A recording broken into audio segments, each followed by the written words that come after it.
चरखी दादरी इसका एक विशेष स्थान है। न केवल यहां के लोग मेहनती हैं, प्रदेश के विकास में अपना योगदान किए हैं। एक दूसरा कारण भी चरखी दादरी के बारे में मैं अपना बताता हूं कि मैंने चरखी दादरी को बहुत नजदीक से देखा है। सन 1990 से, यानी 32 साल पूर्व मेरा चरखी दादरी से संबंध है। मैं जब सामाजिक कार्यों में काम करता था तो लगातार चरखी दादरी आना जाना होता था, और उस समय एक पीड़ा थी कि चरखी दादरी एक पिछड़ा हुआ इलाका हरियाणा का है, लेकिन चूंकि उस समय राजनीतिक क्षेत्र के नाते से, सरकार के नाते से हमारा कोई ऐसा अधिकार हमारे पास नहीं था जिसके लिए हम चरखी दादरी का कुछ भला करने में अपना योगदान कर सकें, कोई विकास की योजनाओं में अपनी बात कह सकें। सुझाव मात्र देते थे। 96 से 98 एक सांझी सरकार में हम शामिल हुए थे, लेकिन उस समय भी जो हम करना चाहते थे वो नहीं हुआ। जब सरकार हमारी आई तो आपको ध्यान में है कि हमने सबसे पहले इस क्षेत्र को जिले के रूप में 2016 के अंदर ये घोषणा करके 22वां जिला ये हमने तुरंत बनाया था। यहां के लोगों की मांग भी थी, यहां की जरूरत भी थी, और उसी अनुसार जिला, क्योंकि जब नया बनता है तो प्रारंभ में कोई योजना ना तो अधिकारियों के पास होती है, ना किसी नीचे काम करने वाले लोगों को पता होता है कि जिले के नाते क्या क्या करना होगा।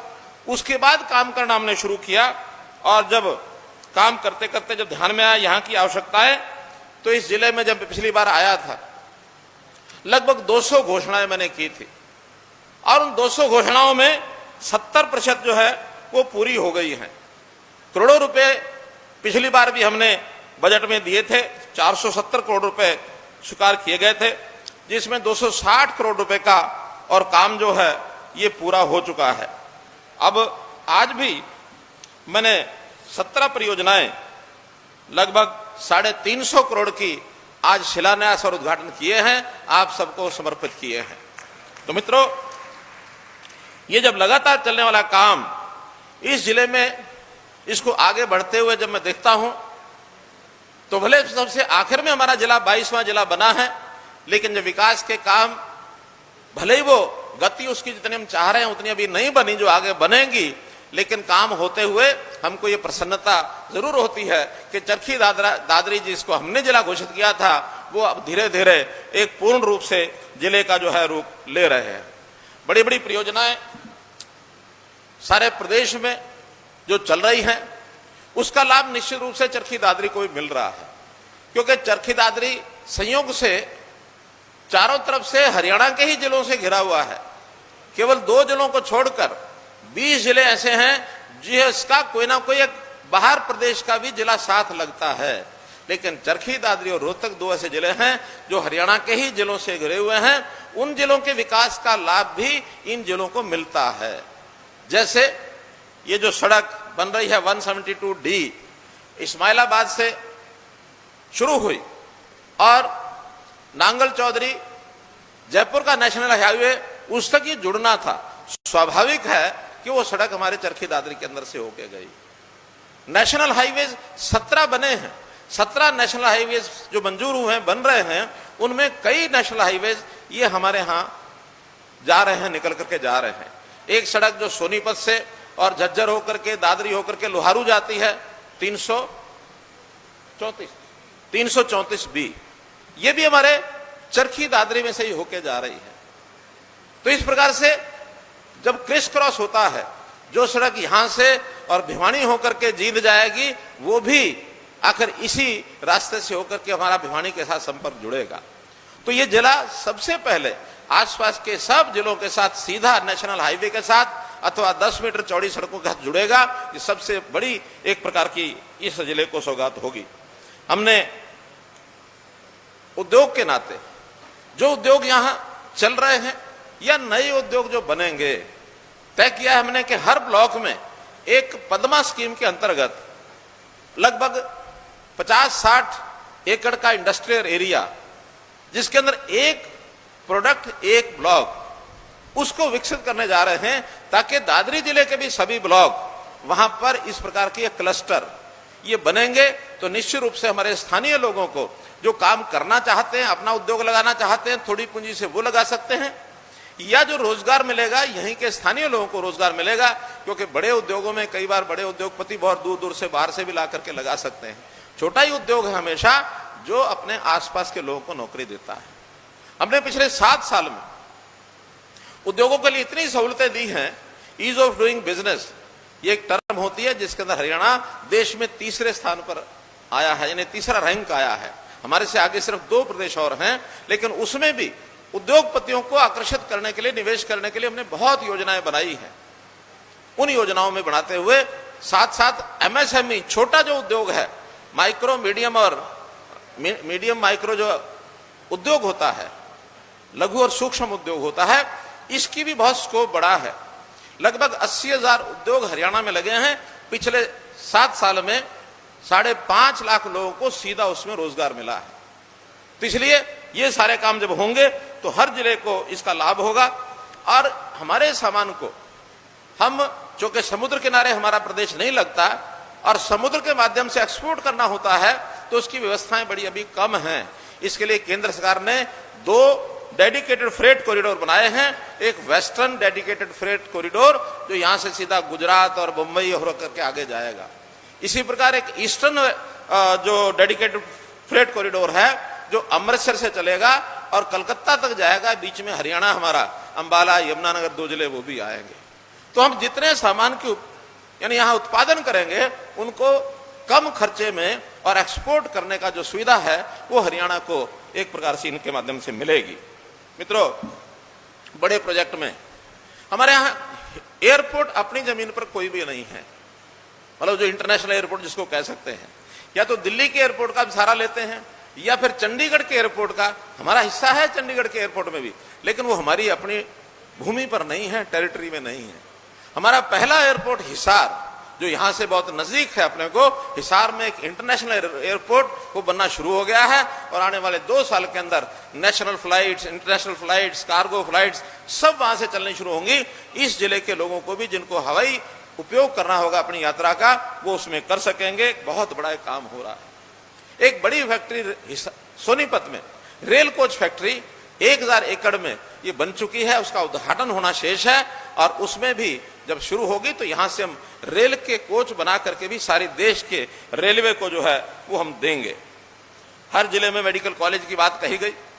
हमने 2015 में आते ही कहा था डॉक्टरों की संख्या कम है, हमें आज 2 करोड़ 80 लाख आबादी होने के नाते से 28,000 डॉक्टर चाहिए। और आज हम देखते हैं तो मात्र 13 से 14,000 डॉक्टर ही सरकारी और प्राइवेट सब हैं, केवल आधे हैं, 50% है। इसलिए सब कॉलेज जो आज खोले हैं इसमें जैसे शुरू हो जाएंगे और मेडिकल एडमिशन के बाद जो एमबीबीएस बन करके निकलेंगे आज से 5 साल 6 साल बाद, जो आज कुल मिला के 1600 डॉक्टर नए बन रहे हैं, उस समय 3000 नए डॉक्टर हर साल बन करके निकलेंगे, जिसका हम सबको बहुत बड़ा उपयोग होगा। लंबी योजनाएं ये भी हम सब बना रहे हैं, चाहे वो अस्पतालों की हो, मेडिकल कॉलेज की हो, स्कूलों की हो, कॉलेजेस की हो। लड़कियों के कॉलेज की आप बात बताई, हर 20 किलोमीटर के अंदर एक जो कॉलेज है, आज भी बौंद कला के कॉलेज का क्या शिलान्यास है, उद्घाटन है, शिलान्यास हुआ, बौंद आज शिलान्यास किया है, उसकी बिल्डिंग अब बननी शुरू हो जाएगी। और मेरे ख्याल पहले उसमें चल भी रही होगी किसी और भवन में, वहां भी लड़कियों के कॉलेज, लड़कियों की शिक्षा के नाते से उसका उपयोग कर पाएंगे। भाइयों बहनों, अब हम देखते हैं कि ये सब विकास, सड़कें हैं, कई बिल्डिंग्स हैं, स्कूल हैं, अस्पताल हैं, ये सब विकास होता है, कहते हैं इसी से विकास दिखता है। लेकिन मेरा मानना यह है कि केवल इतने को ही विकास नहीं कहेंगे। विकास हम कहते हैं कि लोगों का जो जनजीवन है उसको कैसे सुखी किया जाए, और लोगों के जनजीवन को सुखी करने के लिए एक सबसे बड़ी जरूरत होती है कि जो सरकार की लोक कल्याणकारी योजनाएं हैं, चाहे वो प्रदेश सरकार की हो, चाहे केंद्र सरकार की हो, वो ठीक से लोगों तक, पात्र लोगों तक पहुंचनी चाहिए। योजनाएं तो गरीबों के लिए बनती हैं, मध्यम वर्ग के लिए बनती हैं, लेकिन अभी तक क्या हमने देखा कि उसका लाभ उठाने वाले, जिसका थोड़ा संबंध संपर्क है, जो थोड़ा चालाकी से काम कर सकता है, जो थोड़ा अपनी सेटिंग कर सकता है, योजनाओं का लाभ वो ले जाता है। और एक सामान्य आदमी, गरीब आदमी वो उस खिड़की तक भी नहीं पहुंच पाता, और खिड़की तक पहुंच भी जाए तो परेशानी इतनी हो जाती है कि झक मार करके वहीं छोड़ के आ जाता है कि मुझे नहीं चाहिए इसका फायदा। लोग परेशान होते रहे हैं। हमने 3 साल पहले एक नया संकल्प मन में लिया था कि हम ऐसी व्यवस्था बनाएंगे कि लोगों को लाभ लेने के लिए खिड़की पर ना आना पड़े। हम व्यवस्था ये बनाएंगे, जिसको जरूरत है जिस चीज की, वो सरकार का आदमी जिला केंद्र पर बैठा तो वहां से, ब्लॉक केंद्र से है तो वहां से, सब डिवीजन है तो वहां से, लोगों के घर जा करके और उस सुविधा को बताएगा, ये सुविधा आपके लिए है, इसका आप फार्म भर के ले लो। हम नहीं चाहते कि लोग धक्के खाएं। शुरू में हमने देखा शिकायत करने के लिए लोग भीड़ लग जाती थी, अपना कागज लेके खड़े हो जाते थे, मेरी ये समस्या है, मेरी पटवारी की है, मेरी पुलिस की है, मेरी खेती की है, मेरी पटवारी, यानी कई प्रकार की समस्याओं के कागज। और एक आदमी क्या करता था, अपनी समस्या को लेकर के सबसे पहले तो उसको लिखकर 20 कापियां वो करवाता था, जो मिल गया उसी को देता था, खाली नाम भर के दे देता था। उसको भी पता है कि 20 जगह दूंगा तो शायद कहीं पहुंच जाएगी। मैंने कहा ये गलत है। 2015 में ही हमने सीएम विंडो बनाई थी। उस सी विंडो में जाओ, अपनी एप्लीकेशन लगा दो, हमारे पास अपने आप पहुंच जाएगी, संबंधित विभाग को चली जाएगी, विभाग अपने आप नीचे जाकर उसका हल निकालेगा। और हल निकालते समय एक एमिनेंट पर्सन, समाज का कोई एक जिम्मेवार आदमी उसके साइन करा के तब बताएगा ये समस्या हल हुई है। और समस्या हल होने वाली ना हो तब भी जो शिकायत करता उसको बताएंगे भाई ये समस्या हल होने वाली नहीं है। कई बार लोगों को लगता है कि ये तो हो ही जाएगा, आप तो मुख्यमंत्री हैं, आप तो भगवान हैं, आप तो ये हैं, आप क्या नहीं करा सकते, सब कुछ करा सकते हैं। मित्रों, अब लोकतंत्र का जमाना है, वो राजा महाराजाओं वाला हिसाब किताब नहीं है। इस लोकतंत्र में तो हर किसी को पता है कौन सा काम ठीक है, कौन सा काम गलत है। गलत काम एक भी कर दे तो किसी ना किसी को तो फांसी टूटना पड़ेगा। हम इतिहास देख के बैठे हैं, कितने लोग भुगत रहे हैं। तो इसलिए आज मैं हरियाणा वासियों को अपील करता हूं कि हम सब मिलकर के एक बात तय करें कि जो ठीक काम होगा उसको करने के लिए हम आगे बढ़ेंगे, उसको ही कराने में सहायता करेंगे, मदद करेंगे। अगर कोई काम गलत हमको पता लग जाए, जब तक पता ना लगे ठीक है, पता लग जाए कि काम गलत है, इसमें मेरा फायदा होगा तो 4 लोगों का नुकसान होगा, उस काम को वहीं रोकना चाहिए। ठीक कैसे हो सकता है उसका रास्ता ढूंढना चाहिए। समाज के सोच को बदलना है हमको, और सोच बदलने के लिए हमने कई प्रोग्राम किए। एक उसमें परिवार पहचान पत्र बनाया, और परिवार पहचान पत्र में हर परिवार का डाटा हमने बना लिया, कितने सदस्य हैं, क्या करते हैं, उनके काम क्या क्या करते हैं, पढ़ाई कौन कौन करता है, रोजगार क्या है, कितनी इनकम है, गरीब है, अमीर है, बीपीएल है, या अंत्योदय परिवार उत्थान योजना के माध्यम से उसको कोई और सहायता मिल सकती है। अंत्योदय अन्न योजना ये सबसे गरीब लोगों के लिए अन्न योजना है। और जो अच्छा संपन्न है उसको बताते हैं भैया तुम्हारे पास बहुत कुछ है, दूसरे की सहायता भी करो। सहायता के कार्यक्रम बहुत चलते हैं, सेवा के काम बहुत चलते हैं। तो इसमें समाज के अंदर धारणा है कि सरकार का सेवा से कोई लेना देना नहीं। सरकार बनती है तो राजनीतिक नेता इस सत्ता का उपयोग लूटने के लिए, खाने के लिए, भ्रष्टाचार के लिए करते हैं।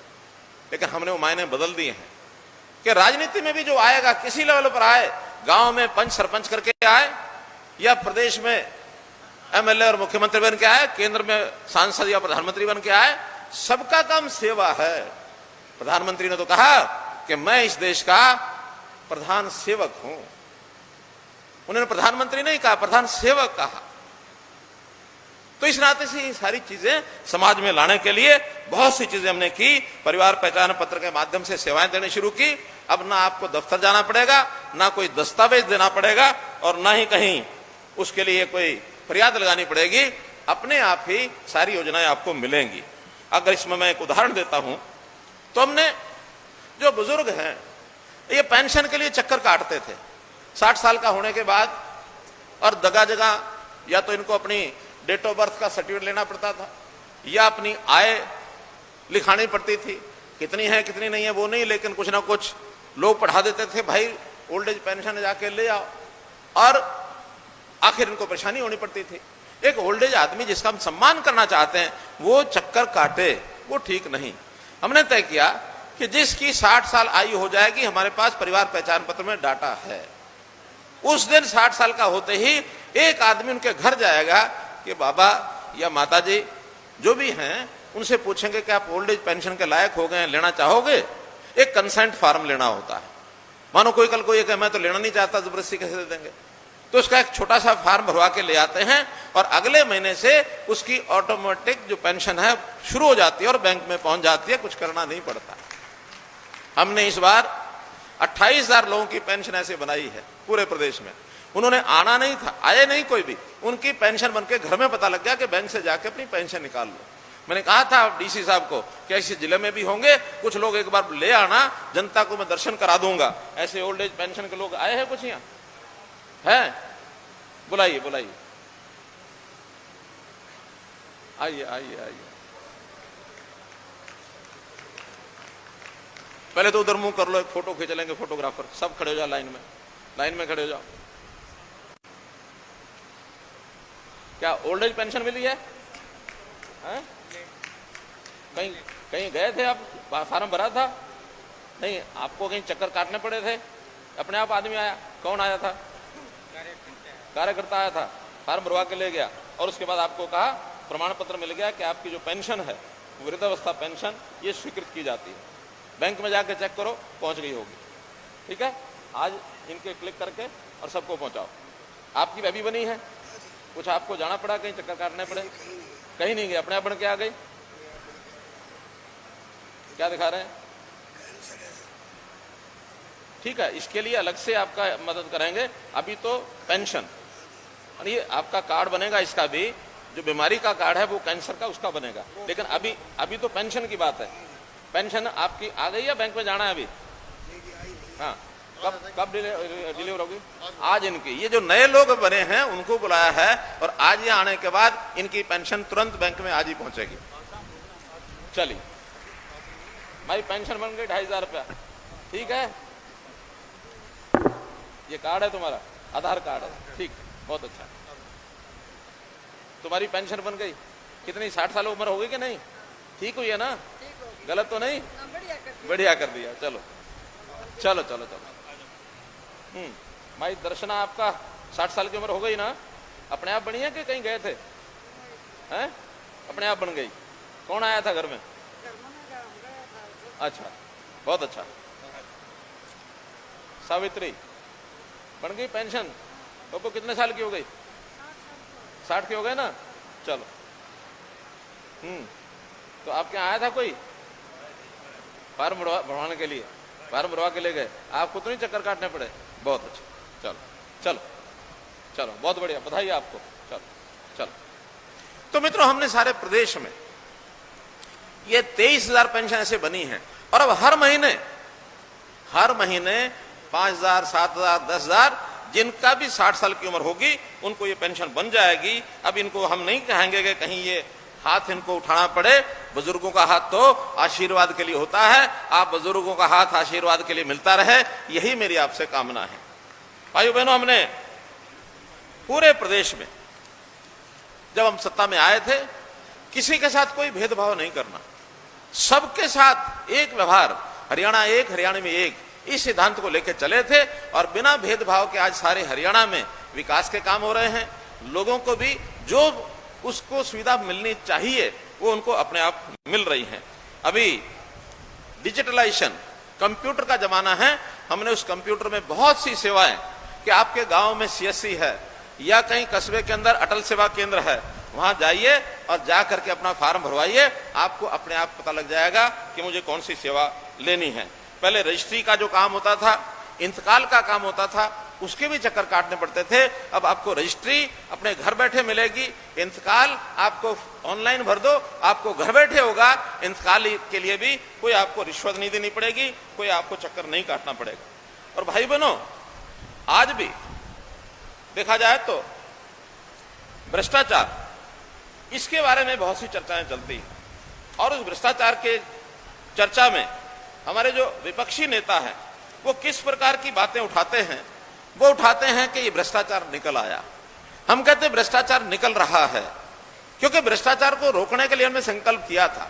अंतर इतना ही है कि पिछली सरकारें भ्रष्टाचार को निकालती नहीं थी, बल्कि जो भ्रष्टाचार करे उसको कैसे बचाना है, इसको बचा लिया जाता था। हम भ्रष्टाचार कुरेद कुरेद के निकाल रहे हैं और कुरेद के निकालने का मतलब यह है कि हम भ्रष्टाचारी को और सजा देंगे, उसको छोड़ेंगे नहीं। अभी ताजा ताजा उदाहरण है, फार्मेसी काउंसिल में भ्रष्टाचार क्या था, वो सर्टिफिकेट बना करके उनका एक अधिकारी घर में रख लेता था बना के, फिर जिसका बनता था उसको कहता था भाई पैसे लगेंगे तब बनेगा, उसे पैसे मंगवा लेता था और फिर जाकर के उसको सर्टिफिकेट देता था। जब तक नहीं मिलते थे घर में रखता था। जब छापा पड़ा तो उसके घर से पैसे भी मिले, उसके घर से सर्टिफिकेट भी मिले, तुरंत उठा करके जेल में डाल दिया। आज भी 2 लोग जेल में पड़े हैं और जब तक उनको पूरी सजा नहीं होगी तब तक उनका पीछा नहीं छोड़ेंगे।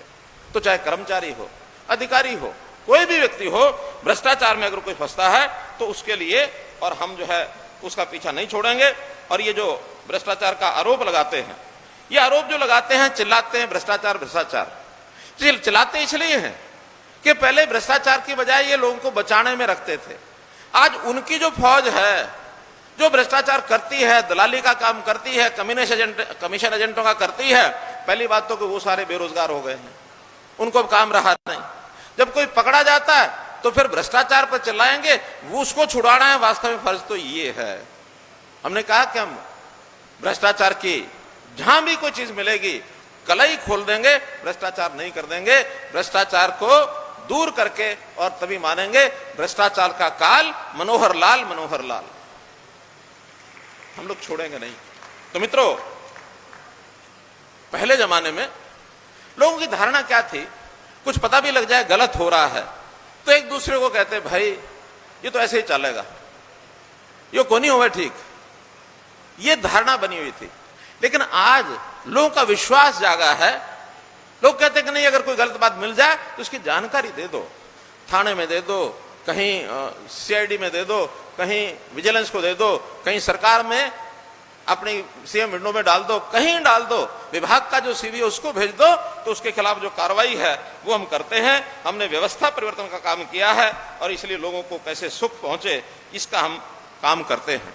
पीछे विधानसभा में हमारे कांग्रेस के एक विधायक ने कहा कि एक आदमी, उसने मुझे बताया है कि ऐसा ऐसा भ्रष्टाचार हुआ है। मैंने कहा जिसने बताया है उसका भी नाम बताओ और जिसने किया है उसका भी नाम बताओ। तो वहीं खड़े खड़े कहता है कि मैं नाम क्यों बताऊं।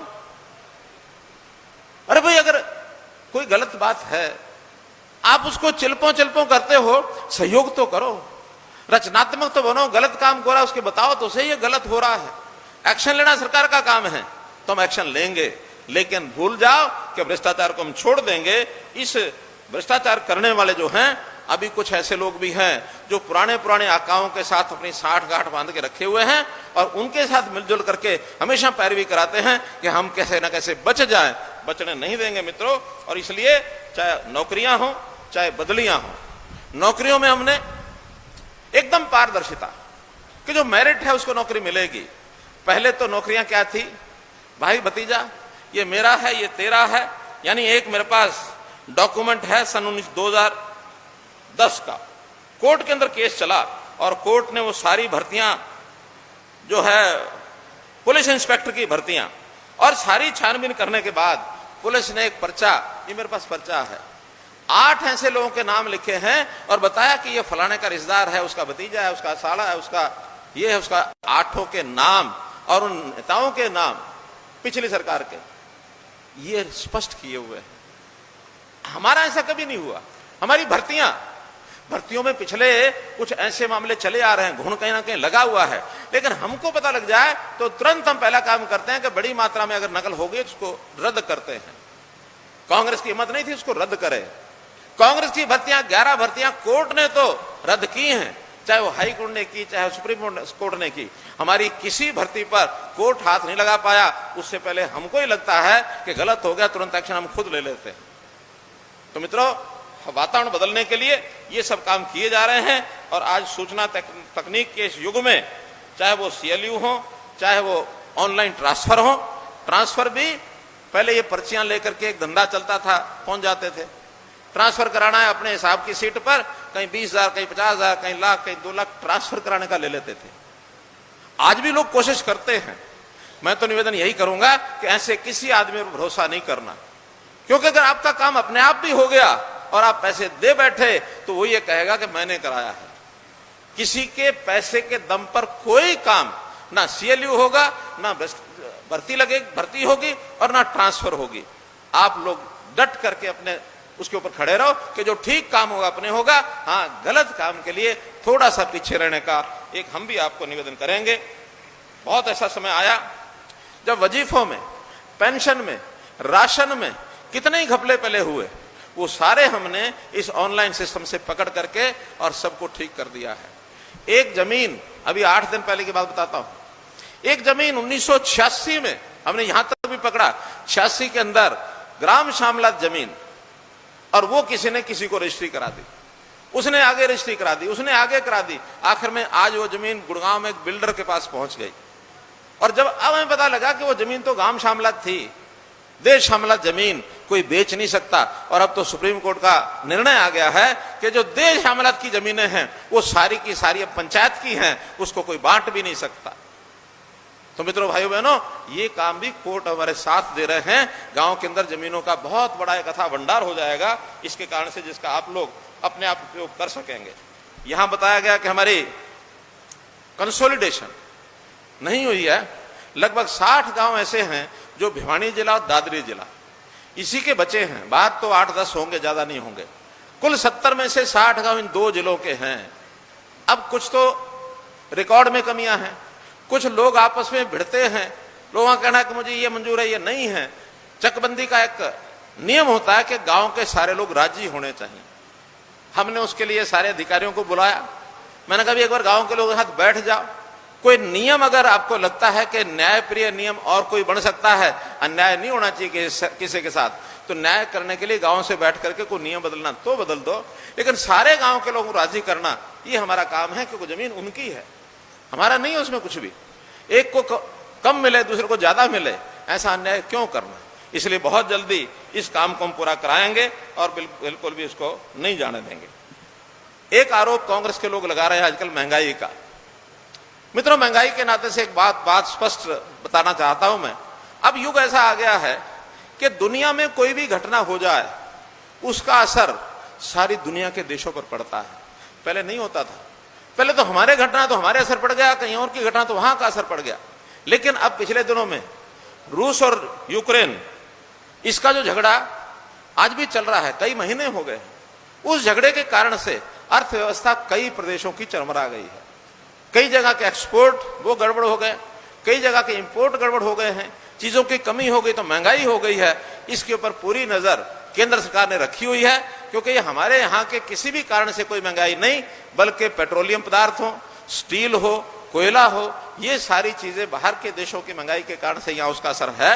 लेकिन मैं मान के चलता हूं, नरेंद्र मोदी जी जैसे एक योग्य, खुलझे हुए और एक नीतिगत निर्णय लेने वाले, किसी को तकलीफ ना पहुंचाने वाले, उन्होंने तो रूस को और यूक्रेन को भी साथ रखा हुआ है। दोनों लड़ रहे हैं, लेकिन जहां तक मोदी जी का सवाल है, तो यूक्रेन के भी राष्ट्रपति को और रूस के भी राष्ट्रपति को, दोनों को बराबर बात करते हैं कि आपस में मिल बैठ के भाई सुलटा लो, मामला ठीक कर लो, लड़ाई का फायदा नहीं है। तो शांति प्रिय देश हमारा, फिर भी कुछ चीजों की जो तकलीफ होती है उसमें सरकार ने कई निर्णय लिए हैं। अभी पिछले दिनों डीजल और पेट्रोल की कीमतों में केंद्र सरकार ने 9.5 रुपए और 7 रुपए ये कम किए थे, इसीलिए कि हाँ भी महंगाई कम हो। जैसे खाद के ऊपर सब्सिडी, खाद भी क्योंकि बाहर से आता है, इसकी सब्सिडी कम ना करते तो बहुत महंगा हो जाता है, उस पर भी 1 लाख करोड़ रुपए की सब्सिडी ये केंद्र सरकार ने दी है। जो हमारे यहाँ से स्टील बाहर जाता था उसके ऊपर एक्सपोर्ट ड्यूटी ये बढ़ा दी ताकि बाहर ना जाए, हमारे यहाँ बिके, ताकि हमारा महंगा ना होगा। इस प्रकार से कच्चा तेल, सोयाबीन, सूरजमुखी, चीनी, खाद्य सुरक्षा, इन सब चीजों पर केंद्र सरकार का ध्यान है, अपने कंट्रोल में रखे हुए हैं, कहीं किसी को चिंता करने की जरूरत नहीं है। वरना तो महंगाई का हमारा पड़ोसी देश श्रीलंका, उस महंगाई को लेकर के वहां गृह युद्ध शुरू हो गया है, एक दूसरे को मारपीट शुरू हो गई है, मौत के गले घाट उतार रहे हैं। हम समझदार लोग, केंद्र सरकार के प्रयत्न भी ऐसे हैं, हमें भी थोड़ी बहुत अपनी समझदारी रखनी पड़ेगी कि हमारे अपने कारण से नहीं है, ये दुनिया में जो कुछ उथल पुथल हो रहा है उसके कारण से हो रहा है। एक विषय जिसकी मैं चर्चा जरूर करना चाहूंगा वो कांग्रेस का। मैं आज जानबूझ के इसलिए कि विषय सारे हम अपने पास, हमको जानकारियां होती है, हम समझो कर रखते हैं, लेकिन रोज रोज कोई बोलेगा उसका जवाब देते रहेंगे, उसका कोई अर्थ नहीं है। एक विषय बार बार बेरोजगारी का वो उठाते हैं और कभी अध्ययन करते नहीं है।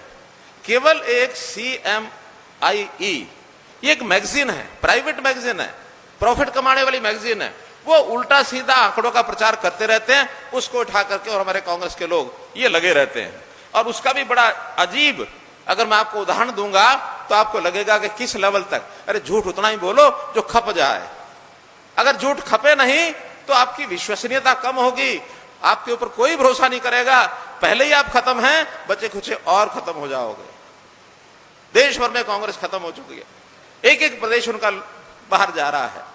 लेकिन हम चाहते हैं विपक्ष थोड़ा बहुत बना रहेगा, कम से कम रचनात्मक तरीके से सच बोल करके अगर हमारी वास्तव में कमी हो तो बताए तो सही, लेकिन झूठ बोल करके ऐसा करे तो नहीं। जो मैंने CMIE की जो मैगजीन बताई है, उसने पिछले 3-4 महीने से कुछ आंकड़े देने शुरू किए हैं। वो आंकड़े क्या कहते हैं कि 15 साल से 19 साल तक के जो नौजवान हैं उनकी बेरोजगारी बता रहे हैं वो 57%। अब 15 साल से 19 साल का बच्चा वो रोजगार करेगा, पढ़ाई करेगा? 15 साल वाला तो बड़ी मुश्किल से वो 8वीं 9वीं में होता है, 19 साल वाला 10वीं 11वीं 12वीं में होता है। तो जो पढ़ाई कर रहा है तो उसको बेरोजगार की श्रेणी में क्यों आप मानेंगे? और मेरे पास आंकड़े हैं 15 साल से 19 साल, हमने जो परिवार पहचान पत्र बनाया उसमें मैंने आज ही आंकड़े निकाले सुबह, तो उसमें क्या ध्यान में आया कि कुल 25.5 लाख 15 से 19 साल तक के नौजवान हैं, 25.5 लाख, और उसमें से 24 लाख जो है पढ़ाई कर रहे हैं। 24 लाख बच्चे पढ़ाई कर रहे हैं, एक एक का रिकॉर्ड है मेरे पास। केवल 1.5 लाख बच्चा ऐसा जो पढ़ाई नहीं कर रहा, किसी भी कारण से पढ़ाई छोड़ गया होगा, या मानो उसको कोई काम मिल गया होगा, घर की जरूरत होगी। पर हम चाहते हैं कि 12वीं तो हर किसी को करनी ही चाहिए, 12वीं से पहले कोई बच्चा ड्रॉप आउट नहीं होना चाहिए। और बेरोजगारी 15 से 19 में जो हमारे पास आई है वो 2.33%, जिसको वो 57% बता रहे हैं, हमारे पास वो 2.33% है। बताओ 15 से 19 साल के लड़के 57% बेरोजगार हो सकते हैं क्या? बताइए। 15 से 19 के बच्चे 57%, आधे से ज्यादा बेरोजगार हो सकते हैं क्या? बताओ, हो सकते हैं क्या? नहीं हो सकते। यही हाल उनका है। उनका 20 से लेकर 24 साल तक उन्होंने 41% बेरोजगारी दिखाई है। क्योंकि ये भी नौजवान ऐसा होता है जो या तो अपनी ट्रेनिंग कर रहा है, या कॉलेज में पढ़ रहा है, या कहीं ITI में है, पॉलिटेक्निक में है, कंप्यूटर सीख रहा है। तो इस उम्र में आकर के जो कुल संख्या है 26 लाख है, यानी 20 से 24, ये 26 लाख संख्या है। और 26 लाख में से 15.5 लाख विद्यार्थी हैं। यहां विद्यार्थी संख्या कम हो जाती है, बहुत लोग +2 के बाद छोड़ करके अपना कहीं ना कहीं लग जाते हैं। यहां रोजगारी जो बेरोजगारी है हमारे पास 11% है, 11.6%। 2,87,000 इनमें से बेरोजगार हमारे आंकड़े में। अब इनको लगातार काम चलता है, सरकार प्रयत्न करती है, लोग अपना प्रयत्न करते हैं। 2 लाख 3 लाख अगर ऐसे लोग होंगे, वो तो पढ़ाई खत्म करने के बाद कभी भी रोजगार की लाइन में होंगे ही। हम उसके लिए रोजगार की जो चीजें कर रहे हैं, उसके अंदर एक काम हमने जो किया, मुख्यमंत्री अंत्योदय परिवार उत्थान योजना, जिसकी आय 1 लाख रुपए से कम है, उसके एक सदस्यों को हम काम कराएंगे। और उसको काम कराने के लिए हमने मेले लगाए हैं। उन मेलों में लगभग 3.5 लाख परिवारों के लोग आए हैं। 3.5 लाख परिवारों में से 1.5 लाख परिवार ऐसा है जिन्होंने कहा हम कोई ना कोई अपना काम करना चाहते हैं। आज बैंकों से, बाकी सरकार की योजनाओं से उनसे बातचीत करनी पड़ती है, लगभग 29,000 लोगों को, और हम जो है सैंक्शन करके उनको पैसा दे चुके हैं, उनका रोजगार खड़ा कर चुके हैं। सरकारी नौकरी नहीं है। 29,000 लोगों को हमने, उनको अपने पैरों पर, कोई भैंस बांधेगा, गाय बांधेगा, दूध निकालेगा, अपना बेच करके अपना काम करेगा, कोई छोटी दुकान करेगा, कोई प्राइवेट नौकरी करेगा, ऐसे 50 तरह के काम उसको बताए हैं। कुछ उसके अंदर ट्रेनिंग ले रहे हैं, स्किलिंग की ट्रेनिंग। आखिर लड़के छोटा छोटा काम स्किलिंग के बाद ट्रेनिंग लेके कर सकते हैं। अब एक मानो नाई का बेटा, वो कहता कि मैं अभी सीखा कुछ नहीं हूं, मेरे पिताजी तो 10-20 ग्राहक उसके पास आते हैं, उसका रोजाना का गुजारा हो जाता है, वहां इतना पैसा मिलता नहीं है। हम कहते तुम अपना सैलून खोलो, 3 महीने की ट्रेनिंग करो, हम 2 लाख रुपया तुम्हें लोन लेके देते हैं। और एक शहर के अंदर किसी भी अच्छे बाजार में, अगर मानो अच्छे बाजार में नहीं तो कहीं दूसरे स्थान पर भी जहां 2 लाख से काम हो जाए, वहां जाकर के सैलून की दुकान खोल के कमाओ। और ऐसे ऐसे बच्चे हैं जो रोजाना 1,500 2,000 रुपया कमा रहे हैं। क्योंकि आज अच्छे फैशन वाले लोग, पैसे वाले लोग सब उनको मिलते हैं। मैंने एक उदाहरण दिया है, खाती का बेटा आज अगर कुछ सीख जाए तो सीखा हुआ काम बहुत बड़ी बड़ी कंपनियों में मैसन खाती इनकी जरूरत है।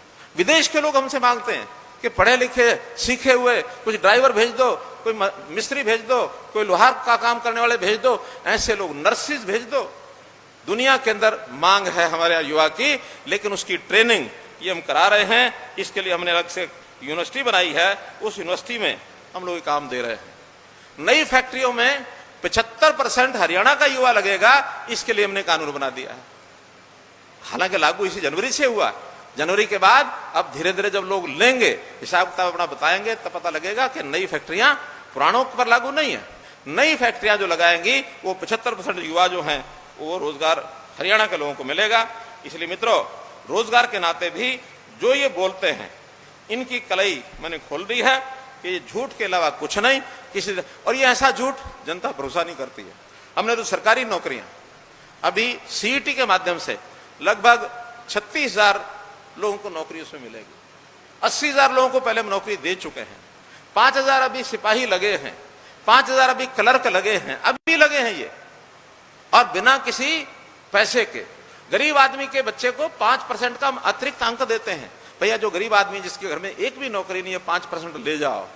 अच्छा ये बताओ, सिपाही की नौकरी जिसके गांव में लगी है, हमारी अपनी या पड़ोसी या किसी के यहाँ, हमारे गांव में सिपाही की नौकरी लगी है और बिना किसी को दिए कुछ लगी है, जरा हाथ खड़े करो।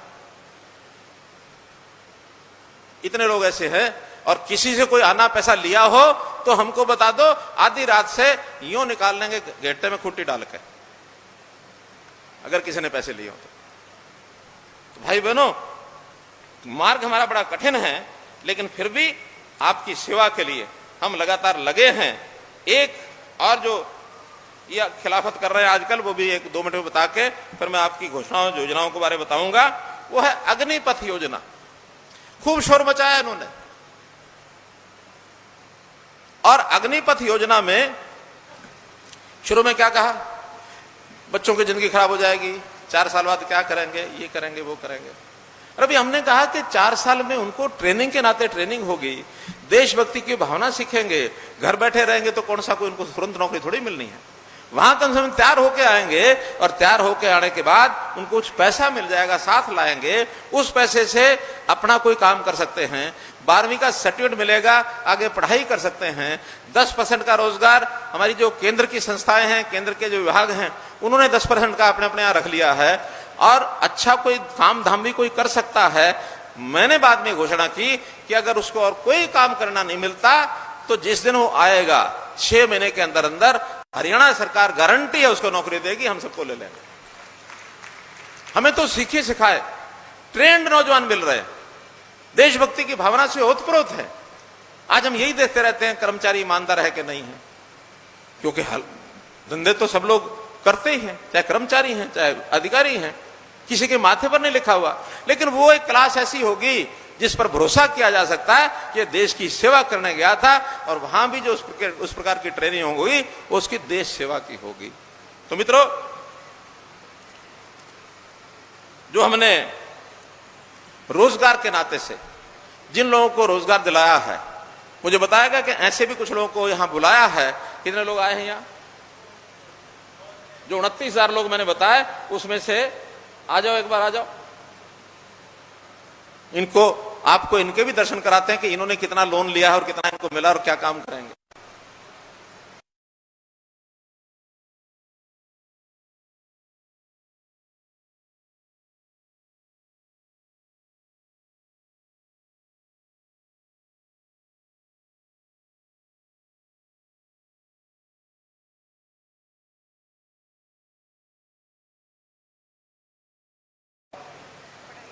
नहीं, अपने आप मिला इनको। कैंप में गए थे, कैंप में गए थे ना, मेले में गए थे ना, हाँ वही मंजूर हुआ। एक बार इनके नाम की जोरदार ताली बजा दो कि इनको मेले में जाने के बाद सिलेक्ट किया। बहुत गरीब महिला दिख रही है, 98,000 इसको मिल गया। तो इसको वैसे तो कोई 5,000 भी ना दे, 10,000 भी ना दे, लेकिन 98,000 के बाद ये अपनी बकरी अपनी भैंस पालेगी, बच्चों को पालेगी। आई, हाँ तुम्हें कितना मिला? 80,000। क्या करोगे 80,000 का? है भैंस ले आएंगे सबको, भैंस और बकरी यही काम है, और भी कोई है? चलो बहुत बढ़िया।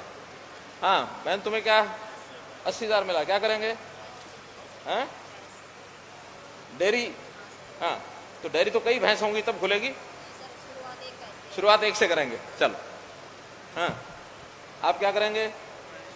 आप भी डेयरी लेंगे 80,000 रुपया। भैंस मलाएंगे कि गाय लाएंगे? हैं? भैंस और गाय भी पालनी चाहिए। चलो, हाँ, तुम्हें क्या करना है? हैं? अच्छा, सुअर, भेड़, बकरी, भैंस, डेयरी, इसको भी 80,000। ज्यादातर लोग हमारे गांव के वही हैं जो भेड़ बकरी और कृषि क्षेत्र में क्या करोगे 1 लाख का? हैं? अच्छा, भैंस लाओगे, चलो। और क्या करेंगे? ब्यूटी पार्लर की दुकान बनाएंगे। बना ली है? कितना पैसा खर्चा आया? 1 लाख आ गया, बहुत अच्छा। ये सबने जो काम बताया वही करना है, चेकिंग होगी। अगर काम नहीं किया तो पैसे वापस देने पड़ेंगे। हाँ, क्या करेंगे 1 लाख का? कपड़े की दुकान, बहुत अच्छा, चलो। हाँ भाई, तुम क्या करोगे 1 लाख का? भैंस लेंगे, बहुत अच्छा, चलो। तो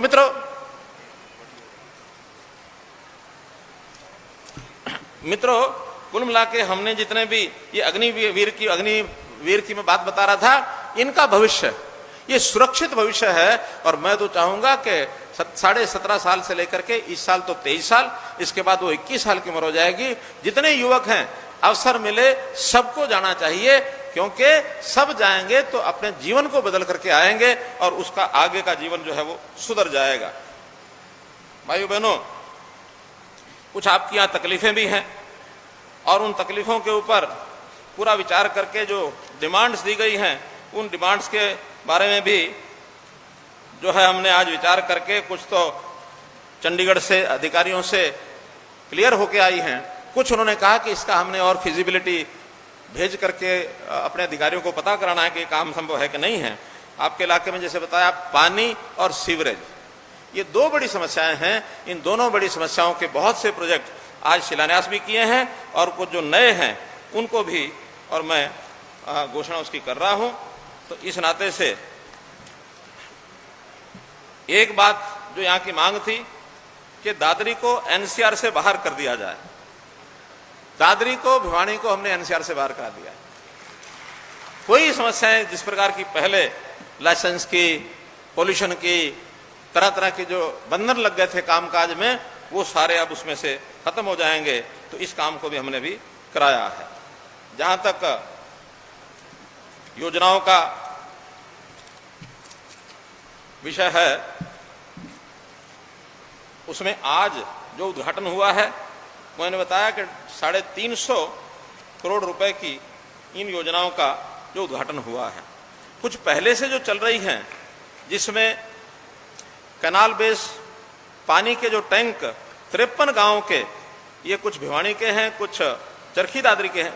दादरी क्योंकि पहले दोनों जिले एक ही होते थे, तो इसलिए वो साझा काम 153 करोड़ रुपए का ये पहले से चल रहा है।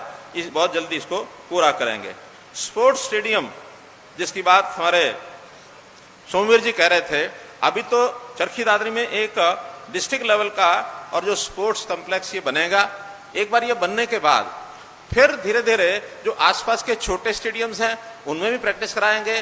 जो पार्क एवं व्यायामशाला है गांव की, उनके माध्यम से भी छोटे बच्चों को तैयार करेंगे। परंपरागत खेलों के लिए छोटे छोटे स्टेडियम पहले बनेंगे।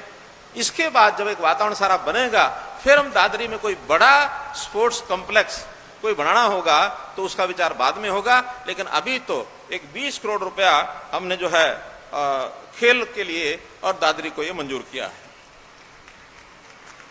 पीडब्ल्यूडी का एक रेस्ट हाउस, जो पुराना रेस्ट हाउस है उसके बगल में, ये भी 14 करोड़ रुपए की राशि से ये चल रहा है काम। बहुत जल्दी इस काम को भी हम करा देंगे पूरा।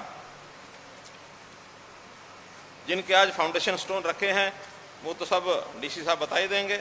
ये कुल मिलाकर के मैंने बताया 350 करोड़ के ये सब बने हैं। एक विषय है बारडा का।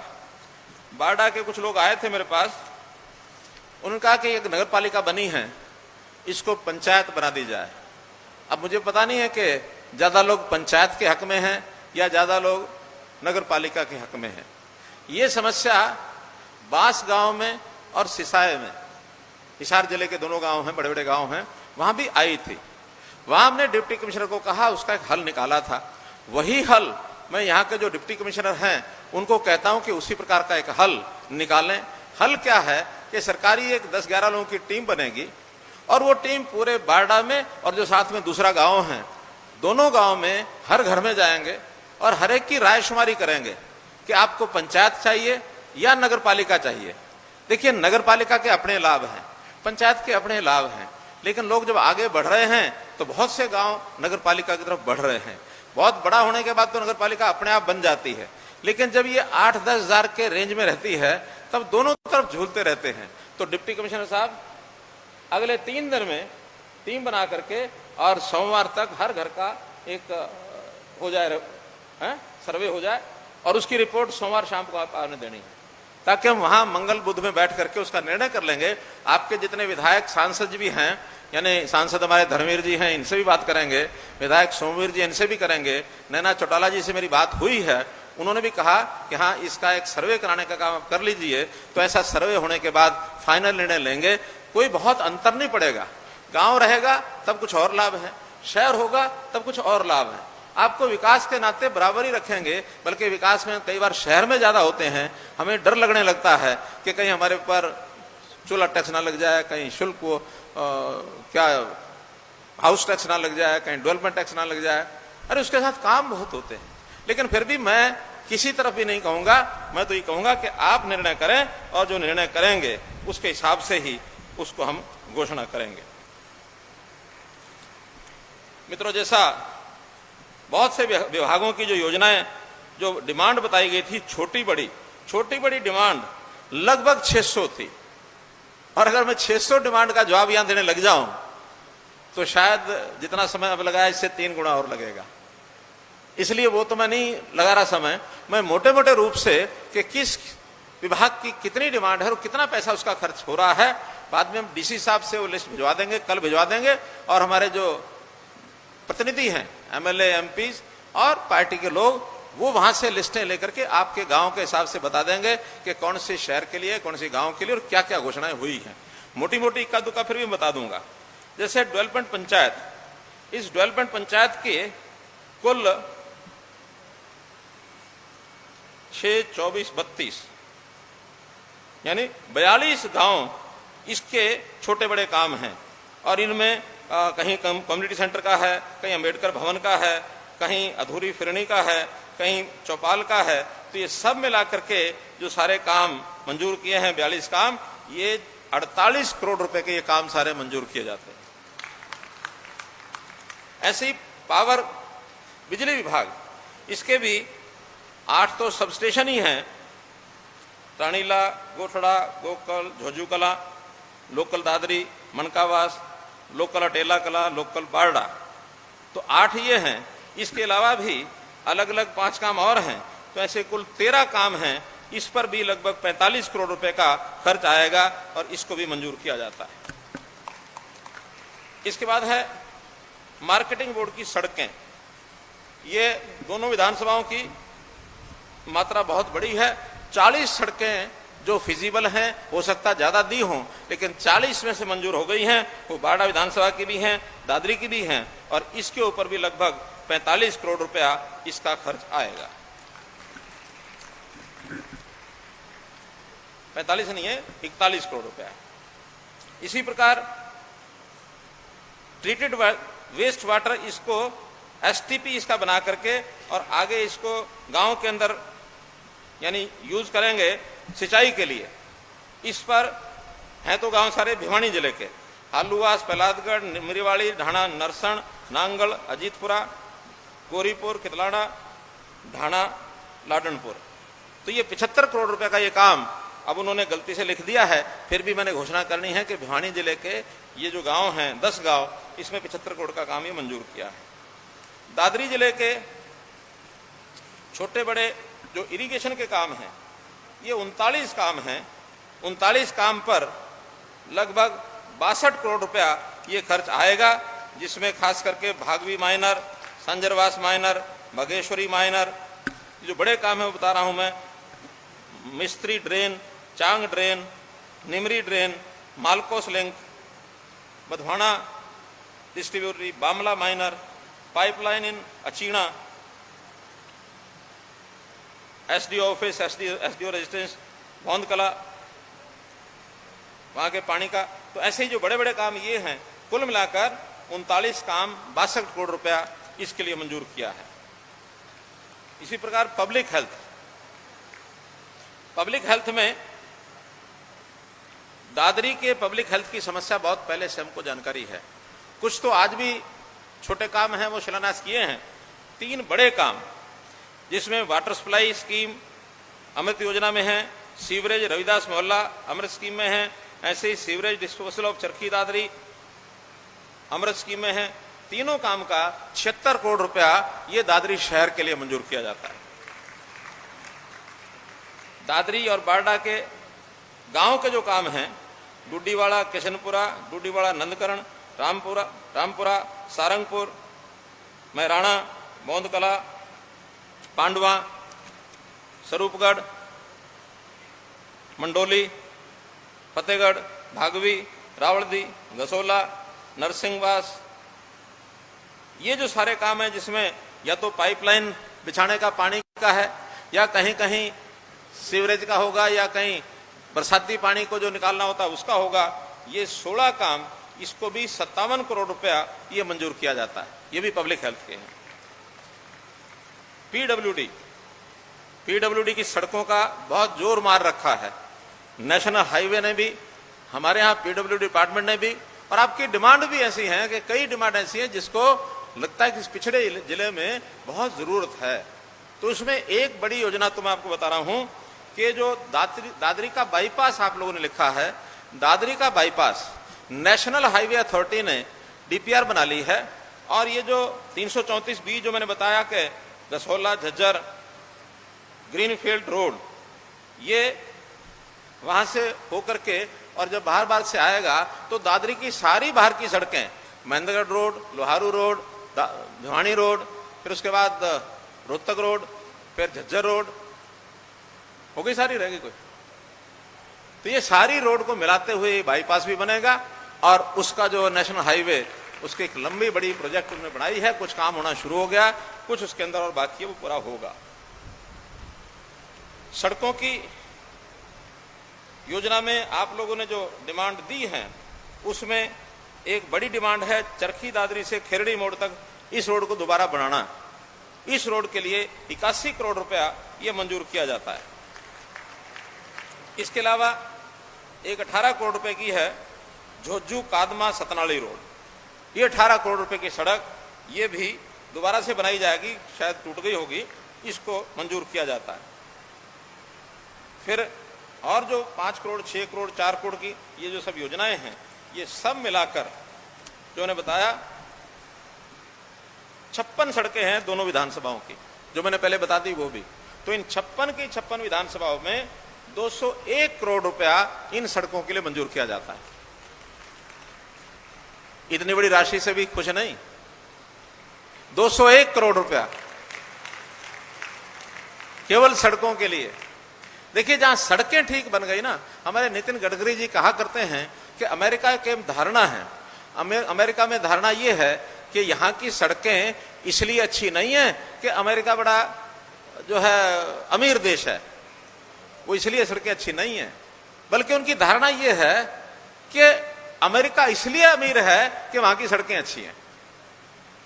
तो जहां की सड़कें अच्छी हो जाती हैं, वहां रहन सहन का हमारा जो बहुत अच्छा हो जाता है। विद्यार्थी भी, नौजवान भी, चाहे इधर से उधर जाते हैं, किसान इधर से उधर जाते हैं, व्यापारी इधर से उधर जाते हैं, और सबसे बड़ा तो उद्योग, नया उद्योग वहां आता है और लोगों को रोजगार मिलता है।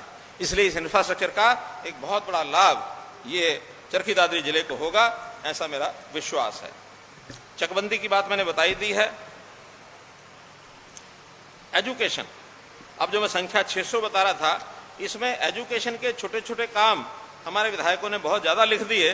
उन छोटे कामों में मानो कमरे हैं, चारदीवारी है, कहीं पानी की व्यवस्था है, कहीं छोटे मोटे और काम हैं, बड़ा काम नहीं है। लेकिन छोटे कामों में भी 190 स्कूल ये कवर हो रहे हैं, और इस 190 स्कूल में छोटे छोटे कामों का हमने शिक्षा विभाग का 25 करोड़ रुपया मंजूर किया है कि उसमें सारे काम करवा लें, कम रहेंगे तो और भेजेंगे। 25 करोड़ जो है छोटे छोटे काम हैं, पानी है, कमरा है, ग्राउंड है, सड़क है, नाली है, तो ये सारे काम इससे हम करा सकते हैं। स्पोर्ट्स का मैंने पहले बता दिया, 20 करोड़ रुपया हमने मंजूर किया है। एक बस अड्डे की इमलोटा में मेन अड्डे पर पंचायत की जमीन पर मिनी बस अड्डा निर्माण, ये भी हो जाएगा। बारडा में institute of driving and traffic research school, इसको भी मंजूरी है, तो ये दोनों काम भी हो जाएंगे। एक चीज इसी के अंदर और जोड़ूंगा मैं कि ये जो मैंने घोषणाएं की हैं, ये है कुल मिलाकर 645 करोड़ रुपए की, 645, जो पिछली बार से भी ज्यादा थी। और इसके अलावा सरकार सभी पंचायतों को, नगर पालिकाओं को एक अलग फंड भेजती है। उस फंड से नगर पालिका के लोग और पंचायत के लोग अपने जो छोटे छोटे काम हैं, नाली है, गली है, सड़क है, कोई मुरम्मत करानी किसी बिल्डिंग की, नई बिल्डिंग सब सरकार पैसा देती है, लेकिन कहीं रिपेयर कराना है, जो कोई छोटे काम हैं 2-5 लाख 10 लाख के, वो पंचायतों को अलग से फंड आता है। तो ये फंड भी इस साल में कितना आएगा, इसका भी अभी हमने मंजूर कर दिया है। 81 करोड़ रुपया तो सारे ग्रामीण इलाके में आएगा और 19 करोड़ रुपया दादरी शहर में आएगा, तो कुल 100 करोड़ ये हो जाएगा। 645 और 100 745 करोड़ रुपए की आज सब योजनाएं आपके सामने मैंने जो है वो घोषणा की है।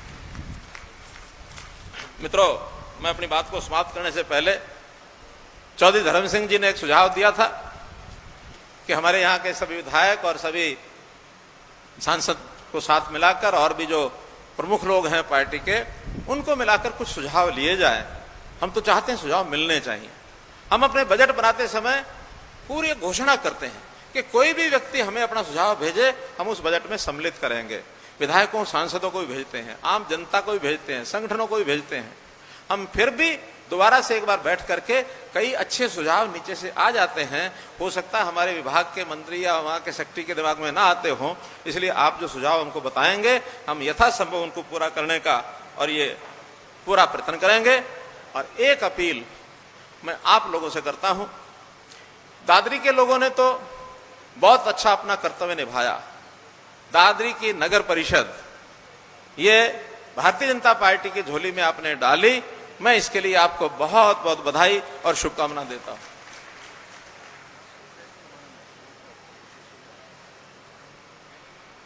और आगे जो आने वाले चुनाव हैं, अब यहां हमारे पार्टी के पदाधिकारी तो बहुत बैठे हैं और दादरी से जुड़े हुए भी बहुत हैं, लेकिन चुने हुए प्रतिनिधि, चाहे हमारे धर्मेश जी मेंबर पार्लियामेंट, और फिर साथ में मैं जोड़ रहा हूं सोमवीर सांगवान जी को, जानबूझ के जोड़ रहा हूं कि अगले चुनाव में ये जो पंचायतों के चुनाव आ रहे हैं, इसमें आप चौके छक्के लगा दो, बाकी मैं जानू मेरा काम जाने, इसकी चिंता मत करना।